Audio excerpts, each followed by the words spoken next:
শোনার পরে নিজেরা সামলা রাখতে পারে না, আমি এই জন্য তোমাকে নিতে আসছি। শোনার পরে নিজেরা সামলা রাখতে পারে না, আমি এই জন্য তোমাকে নিতে আসছি।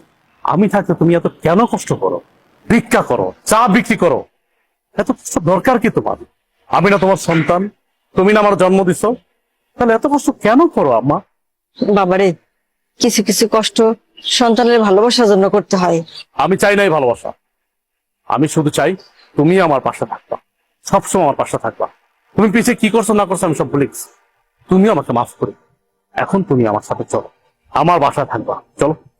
না বাবা, আমি তো তোর আগেই কইছি আমি যাব না। আমি চাই না তোর সংসারে অশান্তি হোক, তোরা ভালো থাক, এটাই আমি চাই। তুমি এটা কেমন কথা বলতেছো? আমার সংসার অশান্তি? আমি যেদিন থেকে আমার বউরে বিয়ে করছি সেদিন থেকে তো আমার জীবন অশান্তি শুরু হয়ে গেছে। তুমি আর নতুন করে কি অশান্তি শুরু করবা?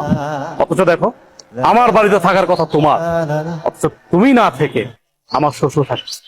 শ্বশুর থাকতেছে নন স্টপ, দিনের পরে দিন, রাতের পরে রাত, ভালো মন্দ খাইতেছে, ঘুমাইতেছে, ফিরতেছে, অথচ তুমি রাস্তা রাস্তা ভিক্ষা করতেছো, চা বিক্রি করতেছো। খারাপ লাগে না আমার? আমার তো খারাপ লাগে। তোমার তো ন্যূনতম কমন সেন্স টুকু আছে, অথচ আমার শ্বশুরের কোনো কমন সেন্স নেই। আমার বোর কাছে আমার শ্বশুরই সব। যাই হোক মা, আমি তোমার এত কথা বলতে পারতেছি না, এখন কোনো কথা আমি শুনবো না তোমার।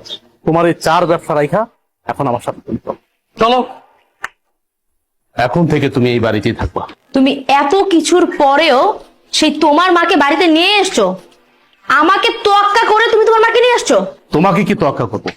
কি তোয়াক্কা করবো তোমাকে? আমি এই সংসারটা চালাই, আমি ইনকাম করি, আমি পাঁচতলায় বসে এসির বাতাস খাবো, আর আমার মা রাস্তা রাস্তা চা বিক্রি করবে, ভিক্ষা করবে, সে গাছের নিচে থাকবে। দেখো, এই সংসারটা আমার, এই সংসারটা আমি মেনটেন করি, তাই আমি যা বলবো তাই হবে। আমি তোমার মাকে নিয়ে থাকবো না এই বাড়িতে। কে কার সাথে থাকবে বা না থাকবে এটা একান্ত ডিসাইড করব আমি। তুমি ডিসাইড করার কে? কে তুমি? কে তুমি বলো? আমি কে মানে? আমি তোমার বউ। এই বাড়িটা আমার, আর এই সংসারটাও আমার। এই সংসারের সব দায়িত্ব আমি পালন করি, তুমি তো তেমন কিছুই করো না। সো আমি এই সংসারে যে ডিসিশন দিব সেটাই ফাইনাল। আর তোমার মা তোমার ছোট ভাই ঘরে টিকতে পারেনি, আমার ঘরে কেন টিকবে? হ্যাঁ, তোমার কি মনে হয় যে উনি অত ভালো একটা মেয়ের সাথে টিকতে পারলো না, আমার সাথে টিকতে পারবে? কখনোই না। আমি তোমার মাকে নিয়ে এই এক ছাদের নিচে কোনো দিনও থাকবো না। এখনো সময় আছে, তোমার মাকে বের করো। বাহ, এই বাড়ি তোমার, তোমার কথা মতো চলবে। এই বাড়ি আমার, আমি আমার টাকায় কিনেছি, পরিশ্রমের টাকা দিয়ে কিনেছি। আর চাকরিটা করতেছি পরিশ্রম করে, কিন্তু চাকরি করে টাকা উপার্জন করি। হ্যাঁ মানলাম, তোমার বাবা আমাকে চাকরি দিয়েছে, সে অনেক সহযোগিতা করছে, আমি প্রয়োজনে তার টাকা দিয়ে দেব, কিন্তু তুমি কোনো কথা বলবা না আমার মার বিষয়ে।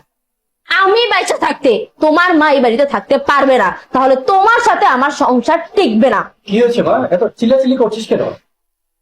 আপনার মেয়ে আমার মাকে এই বাড়ি থেকে বের হয়ে যেতে হয়েছে।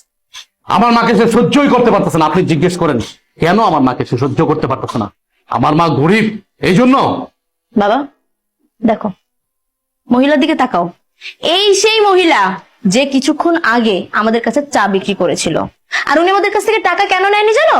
কারণ উনি আমার আদরের শাশুড়ি, আমার এই হাজবেন্ডের একমাত্র মা, ফকিন্নি মা, যার কারণে আমাদের কাছ থেকে টাকাটা তখন নেয়নি সে।